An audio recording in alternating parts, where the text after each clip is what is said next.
Hello students.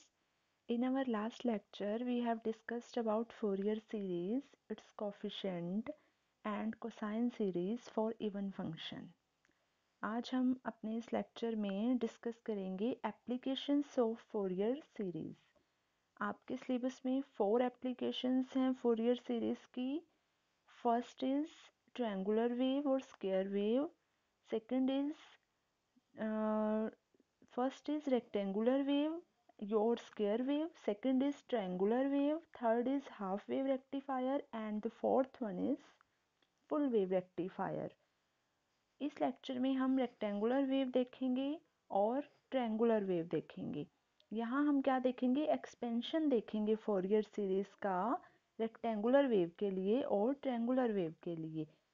यहाँ जो coefficients हम ले रहे हैं, मैंने आपको लास्ट लेक्चर में भी बताया था, जो हम कोफिशिएंट्स लेते हैं फोरियर सीरीज में, कोफिशिएंट्स हम a naught, a n and b n calculate करते हैं। और हम यहाँ पर लिमिट ऑफ इंटीग्रेशन की बात करेंगे।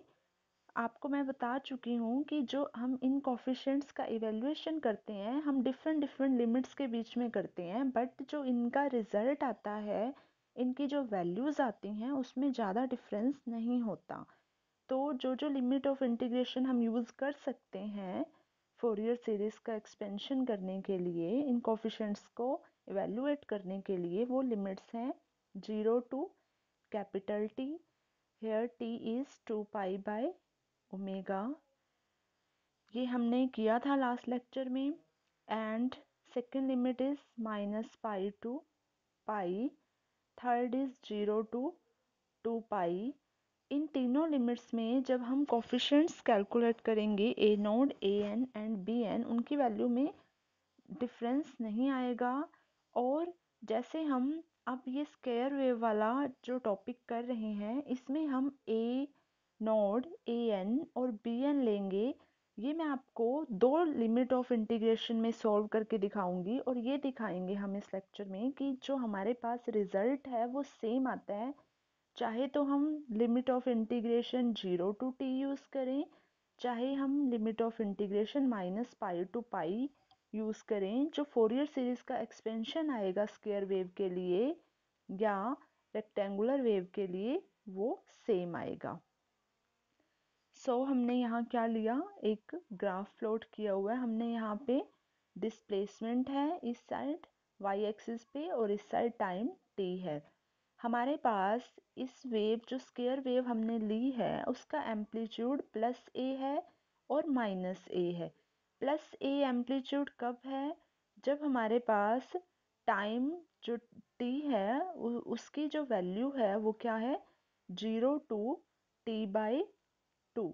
देखिए 0 से t/2 पे जो एम्पलीट्यूड है वो कितना है, प्लस a है, और t/2 टू t पे जो एम्पलीट्यूड है वो कितना है, माइनस a है। तो हम यहाँ से एक फंक्शन y डिफाइन करेंगे। देखिए function y is equal to plus a कब है, जब t is equal to 0 to t is equal to capital T/2 है। और फंक्शन y की वैल्यू माइनस a कब है, जब हमारे पास स्मॉल t की value capital T/2 to capital T है। तो यहाँ पर हमारे पास दो फंक्शन डिफाइन हो गए limit, different different limit of integrations पे। Now we know that a naught की वैल्यू हमें पता है, जब हम 0 टू t ले रहे हैं इंटीग्रेशन की लिमिट, तब वैल्यू क्या होती है ए नोट की, 1/t 0 to t f omega t dt। तो यहाँ f ओमेगा t क्या शो कर रहा है, फंक्शन को शो कर रहा है। हमने फंक्शन यहाँ y लिया है, तो हम क्या कर देंगे, इसको एक तो ब्रेक कर देंगे, लिमिट को 0 टू t को किस में ब्रेक करेंगे, 0 to t/t and t/2 to t, इसमें पुट कर देंगे, और फंक्शन की वैल्यू भी अलग अलग लिखेंगे, y dt and y dt। अब यहाँ y dt की जगह पे क्या लिखेंगे, हम प्लस a लिखेंगे, और यहाँ y dt की जगह पे हम क्या लिखेंगे, माइनस a। क्यों, क्योंकि हमारे पास जो फंक्शन है, एम्पलीट्यूड है जो वेव का, वो 0 टू t/2 में प्लस a है, एंड t/2 टू t में क्या है, -a है। तो हम जब इनमें अपने फंक्शन की वैल्यू पुट करेंगे तो हमारे पास कुछ इस टाइप की इक्वेशन आएगी, 1/t0 to t/2 a dt minus 1/t t/2 to t a dt। अब हम अगर इसको सॉल्व करते हैं, ये कांस्टेंट है, बाहर ले लेंगे a/t, तो इंटीग्रेशन में क्या आ जाएगा, t, लिमिट ऑफ इंटीग्रेशन है 0 टू t/2। इसको भी ऐसे ही सॉल्व कर लेंगे तो आप देखेंगे यहाँ ये दोनों टर्म्स कैंसिल आउट हो गए, हमें फाइनली रिजल्ट क्या मिल रहा है, 0। तो ये हुआ ए नोड या A0 फॉर रेक्टेंगुलर वेव और स्क्वायर वेव। अब हम क्या फाइंड आउट करेंगे, ए एन की वैल्यू को फाइंड आउट करेंगे। सो ए एन की वैल्यू जब हम limit of integration 0 to t ले रहे हैं तो उसकी वैल्यू क्या होती है, f omega t cos n omega t d t. F omega t यहाँ फंक्शन है, इस लिमिट ऑफ इंटीग्रेशन को ब्रेक करेंगे, सेम प्रोसीजर यूज़ करेंगे जो हमने यहाँ पे यूज़ किया है। लिमिट ऑफ इंटीग्रेशन को ब्रेक कर लेंगे फंक्शन के according, 0 to t/2 y cos n omega t dt, t/2 to t y cos n omega t dt। अब यहाँ पर y की वैल्यू को प्लस a पुट करेंगे और यहाँ ya की वैल्यू को माइनस a पुट करेंगे, तो हमारे पास क्या रह जाएगा, a इन्होंने ऑलरेडी बाहर कर लिया क्योंकि कांस्टेंट है, 2/t पहले ही बाहर था तो बाहर क्या रह जाएगा, 2a/t 0 to t/t 0 to t/2 cos n omega t dt minus 2a/t cos n omega t into dt। अब देखिए ये हम पुट कर देंगे, y को यहाँ प्लस a पुट कर देंगे और यहाँ माइनस a पुट कर देंगे, तो हमारे पास वैल्यू क्या आ जाएगी, ये आ जाएगी 2a/t 0 to t/2 cos 2n pi t dt। यहाँ पर जो हमारे पास ये वैल्यू थी cos n omega t dt, इसमें हमने ओमेगा की वैल्यू पुट की, omega is equal to 2 pi/T। So omega की वैल्यू पुट करेंगे तो हमारे पास आ जाएगा cos 2 πn t dt by T, और इस साइड भी सेम टर्म आएगी और बाहर -2a/t आ जाएगा। तो जब हम इसको इंटीग्रेट करेंगे, cos का हमें पता है क्या होता है, sine, sine as it is आएगा sine 2 πn/2 πn t by T, और जब हम इस टर्म का करेंगे तो यहाँ आ जाएगा हमारे पास t/2 πn, as it is ही इधर करेंगे। जब हम लिमिट ऑफ इंटीग्रेशन पुट करेंगे तो हमारे पास यहाँ से जो टर्म कैंसिल आउट हो रही है वो कैंसिल आउट करके, तो हमारे पास रहेगा a/n पाई इंटू, यहाँ हम t की जगह पे t/2 पुट करेंगे तो यह हमारे पास रह जाएगा n पाई, क्योंकि t हमारे पास क्या होता है 2 π/ओमेगा होता है, और नीचे भी t से t कैंसिल आउट भी हम कर सकते हैं। देखिए यहाँ 2 πn t था, कैपिटल T था, हमें यहाँ क्या करना है, इस t की जगह पे कैपिटल T/2 पुट करना है। कैपिटल T/2 पुट करेंगे तो 2 से 2 कैंसिल हो जाएगा, t से ये t कैंसिल हो जाएगा, साइन n पाई रह जाएगा हमारे पास, तो sine n pi -0 as it is यहाँ आ जाएगा। तो अब क्या हो गया हमारे पास, ये a/n पाई हमने बाहर निकाल लिया, तो sine n pi and sine n pi 2 sine n pi हो गया, और यहाँ हमारे पास रह गया minus sine 2n pi, that is equal to 0, क्योंकि साइन पाई n पाई 2 पाई हमारे पास क्या होता है, 0 होता है। As the amplitude coefficient an of the cosine term being 0, so the cosine terms of the Fourier series disappear। cosine term क्या होगी हमारे पास यहाँ, disappear, क्योंकि हमारे पास an की वैल्यू क्या आ गई, 0। अब हम bn को फाइंड आउट करेंगे।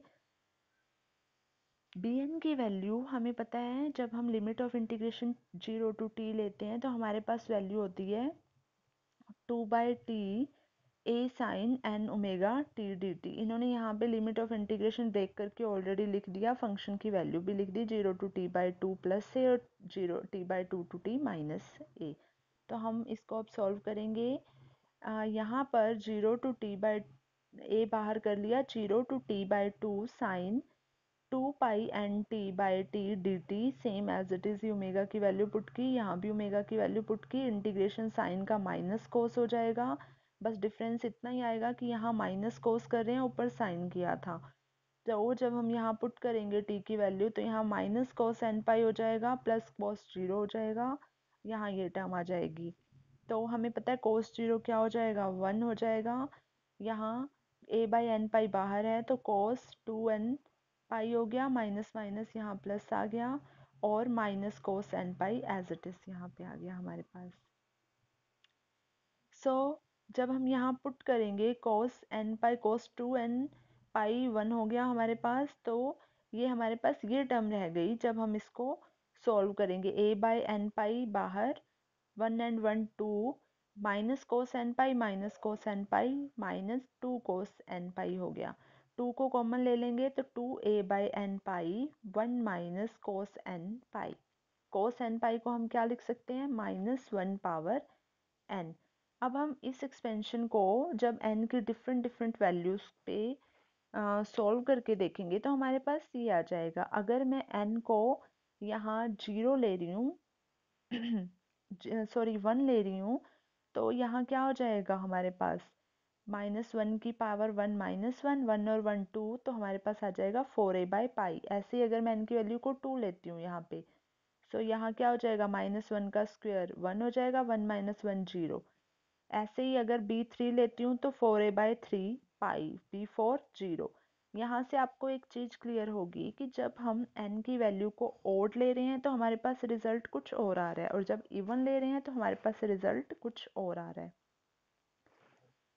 So, hence the complete Fourier series representing an exact rectangular wave with no constant term is given by। So, हमारे पास ये टर्म्स आ गई। ये सारी टर्म्स कब आई हैं, जब हमारे पास n की वैल्यू ओड है। 4a by pi sine omega t, 4a by 3 pi sine 3 omega t and so on. 4a by pi as it is common ले लेंगे और हमारे पास इक्वेशन ये रहेगी। अगर हम इनका रेशियो लेना चाहें इनके एम्पलीट्यूड का फर्स्ट 3 टर्म्स का, तो हम देख सकते हैं रेशियो क्या आएगा, 1 1/3 एंड 1/5। तो रेशियो हमारे पास ये आएगा, सारे के सारे जो कंपोनेंट्स हैं वो सेम फेज में हैं। ये हमने एक्सपेंशन देखा फोरियर सीरीज का, जब हमने लिमिट ऑफ इंटीग्रेशन क्या ली, 0 टू t ली है, a नोड में, a n में एंड b n में। ये तीनों हमने सॉल्व किए हैं। यहाँ पर हमने ये देखा a नोड भी 0 आया, a n भी 0 आया, सिर्फ b n पे हमारे पास वैल्यू आई इस सीरीज की। अब हम क्या देखेंगे, हम इसी सीरीज का एक्सपेंशन देखेंगे, फोरियर सीरीज का रेक्टेंगुलर वेव में एक्सपेंशन देखेंगे with different limit of integration. यहाँ देखिए इस फिगर में हमारे पास फंक्शन की वैल्यू -k है, जब हमारे पास x की वैल्यू -पाई टू 0 है, और जब x की वैल्यू हमारे पास 0 टू पाई है तो हमारे पास फंक्शन की वैल्यू k है। यहाँ हमने एक स्केयर वेव लेट की है, और देखिए ये स्केयर वेव है, 0 टू पाई -पाई के बीच में हमारे पास फंक्शन की वैल्यू -k है। इस साइड लेफ्ट साइड पे हम माइनस में लेते हैं टर्म्स, और 0 टू पाई के बीच में हमारे पास फंक्शन की वैल्यू इस साइड लेंगे, वो k लेंगे। तो हमारे पास ये फंक्शन डिफाइन हुआ है, fx is equal to -k for x -pi to 0 and fx is equal to k for x is equal to 0 to pi where k is a positive constant। ये students हम last जो हमने application की है same application यहाँ revise कर रहे हैं, बट मैं आपको ये चीज़ क्लियर करना चाहती थी कि जो लिमिट ऑफ इंटीग्रेशन है उसका ज़्यादा इफेक्ट नहीं पड़ता। आप ये जो एप्लीकेशंस हैं वो किसी भी लिमिट ऑफ इंटीग्रेशन में सॉल्व कर सकते हैं, 0 टू -पाई टू पाई में भी, 0 टू टी में भी, 0 टू 2 पाई में भी सॉल्व कर सकते हैं। अब हम 0 टू टी में स्टडी कर चुके हैं, -पाई टू पाई में अब हम स्टडी करेंगे इसको। आपके पास fx की जो वैल्यू है ये है a नोड, और n is equal to 1 to infinity an cos nx plus bn sin n, ये हमारी फोरियर सीरीज है। अब देखिए ए नोड की वैल्यू जब हम limit of integration minus pi to pi लेते हैं तो हमारे पास ये वैल्यू होती है 1/2 pi minus pi to pi f x d x. और ए एन की वैल्यू हमारे पास ये है 1/पाई minus pi to pi f x cos n x d x. और बी एन की वैल्यू है 1/पाई minus pi to pi f x sine n x d x. ये तीनों वैल्यूज़ आपको लर्न करनी है किसी भी एप्लीकेशन को सॉल्व करने के लिए। करेंगे क्या, हम ब्रेक कर लेंगे limit of integration. A naught को पहले हमने सॉल्व करना है minus pi to pi f x d x. अब देखिए माइनस पाई टू जीरो पे हमारे फंक्शन की वैल्यू क्या थी, के माइनस के थी, पुट कर देंगे माइनस के।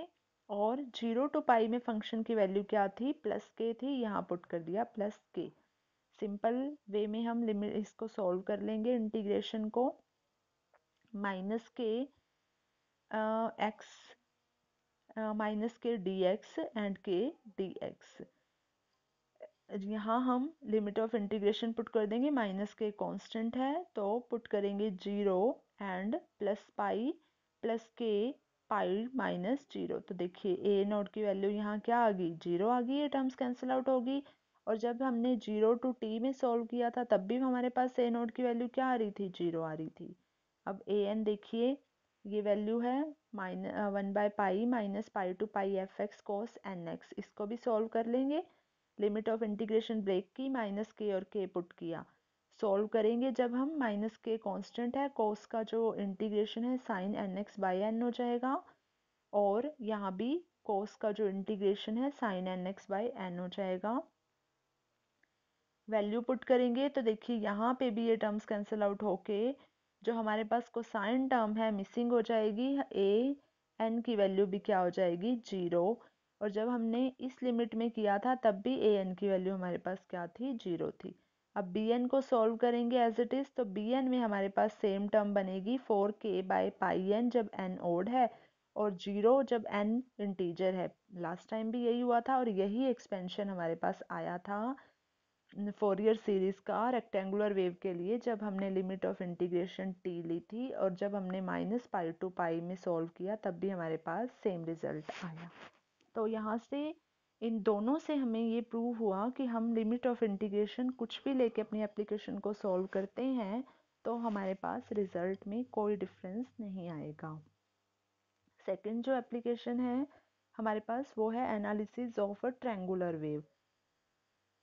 इसमें भी हम सेम करेंगे, limit of integration minus pi to pi ले रहे हैं और ये हमने एक ट्रायंगुलर वेव लेट की है। ट्रायंगुलर वेव जब जीरो टू पाई है तो पॉजिटिव है के एक्स, जब जीरो फंक्शन लेट कर रहे हैं के एक्स जब एक्स हमारे पास जीरो टू पाई है। और जब जीरो टू माइनस पाई है तो माइनस के एक्स, के हमने यहाँ पॉजिटिव कांस्टेंट ले लिया। तो फोरियर सीरीज आपको पता है ये होती है, ए एन की वैल्यू भी अभी हमने देखी है, ये है हमारे पास। तो ए एन की भी वैल्यू हमें पता है एंड बी एन की भी वैल्यू हमें पता है। सो हम 1/1 इनको सॉल्व करेंगे। First of all A node की वैल्यू, ए नोड है 1/2 पाई, ब्रेक कर देंगे लिमिट्स को माइनस पाई टू पाई में, minus pi to zero and zero to pi में function minus k x and k x हो जाएगा। सॉल्व करेंगे के क्योंकि कांस्टेंट है एक्स का, x²/2 हो जाएगा इंटीग्रेशन यहाँ भी। तो इनको जब हमने सॉल्व किया तो यहाँ हो गया हमारे पास x की जगह पे पाई पुट करेंगे तो k π²/2 और यहाँ भी k π²/2। तो टोटल क्या आ जाएगा, पाई से पाई कैंसिल हो जाएगा एक और टोटल आ जाएगा हमारे पास k π/2 हो जाएगा। क्योंकि ऊपर भी ये 2k π² हो गया ना तो 2 से 2 ये बाहर वाला कैंसिल हो गया और यहाँ हमारे पास रह गया k π/2। सो ए नोट की वैल्यू हमारे पास आई k π/2। As it is a n को लिमिट ऑफ इंटीग्रेशन ब्रेक करेंगे। यहाँ डिफरेंस ये आ जाता है स्टूडेंट, ए एन में हमारे पास कोस वाली टर्म आ जाती है, कोस का जब हम इंटीग्रेशन करते हैं तो वो साइन में जाएगा, sine n x by n आएगा। और यहाँ हम सॉल्व करेंगे इंटीग्रेशन बाय पार्ट्स क्योंकि यहाँ के एक्स है, एक्स साथ आ रहा है। अगर अकेला के होता तो हम इंटीग्रेशन बाय पार्ट्स नहीं करते क्योंकि वहाँ हमारे पास के कांस्टेंट है, बट अब के एक्स है तो यहाँ एक्स वेरिएबल है तो हम यहाँ इंटीग्रेशन बाय पार्ट्स को यूज़ करेंगे। और जैसे ए एन को सॉल्व करेंगे as it is b n को सॉल्व करेंगे, बस डिफरेंस ये रहेगा कॉस की जगह पे वहाँ हमारे पास साइन आ जाएगा। सो यहाँ हमने ब्रेक करके लिखा इसको, यहाँ क्या किया, माइनस के बाहर किया और x cos nx dx plus यहाँ के बाहर x cos nx dx। अब लिमिट ऑफ इंटीग्रेशन, यहाँ इंटीग्रेशन बाय पार्ट्स से यूज़ करेंगे तो क्या हो जाएगा, x cos का क्या है integration sin nx by n minus pi to pi integrate 1 into sine nx by n dx। ये हो गया integration by parts. As it is ही इस टर्म का इंटीग्रेशन बाय पार्ट्स से सॉल्व करेंगे। 1/पाई बाहर, जब हम यहाँ पुट करेंगे, चाहे तो आप साइन 0 पुट करो, चाहे तो आप साइन पाई पुट करो, दोनों ही टर्म में ये टर्म क्या हो जाएगी, 0 हो जाएगी। सो माइनस के एज इट इज बाहर है और इस टर्म के लिए हमने इस टर्म को एज इट इज लिख दिया। यहाँ भी आप पुट करोगे पाई और 0 तो ये टर्म हो जाएगी 0 और इसको हमने क्या लिख दिया, एज इट इज लिख दिया। सो k बाई एन पाई यहाँ बाहर, माइनस पाई टू 0 ये टर्म साइन और ये टर्म एज इट इज आ गई। अब हम इसको साइन का अगर इंटीग्रेशन करते हैं तो हमें पता है वो माइनस कोस हो जाएगा, तो दोनों ही साइड हम इसका इंटीग्रेशन करके लिख देंगे। लिमिट ऑफ इंटीग्रेशन है minus pi to pi and 0 to pi. जब हमने इंटीग्रेशन की लिमिट्स पुट की तो हमारे पास ये वैल्यू आई -1 माइनस कोस माइनस एन पाई और इस साइड आया कोस एन पाई माइनस 1। अब हमने इनको 2 को बाहर ले लिया क्योंकि ये दोनों टर्म्स ही ऐड हो रही हैं, तो ये 2k बाई एन स्क्वायर पाई और यहाँ अंदर रह गया हमारे पास 1 minus cos n pi. Cos n pi को हमें पता है हम क्या लिख सकते हैं, -1 पावर n लिख सकते हैं।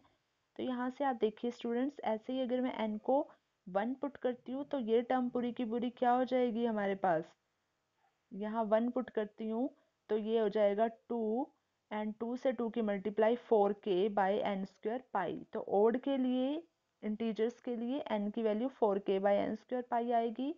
और अगर मैं यहाँ n के स्पेस पे 2 पुट करती हूँ तो ये टर्म पूरी की पूरी क्या हो जाएगी, 0 हो जाएगी। सो यहाँ से एक रिजल्ट निकला, n इंटीजर है हमारे पास, इवन इंटीजर है तो 0 वैल्यू है, और ऑड इंटीजर है तो हमारे पास value -4k by n square pi है। एज इट इज़ यहाँ पे इन्होंने bn को सॉल्व किया है, ब्रेक कर दिया लिमिट को, इंटीग्रेशन बाय पार्ट किया और एंड पे जो रिजल्ट आया वो हमारे पास क्या आया, 0 आया।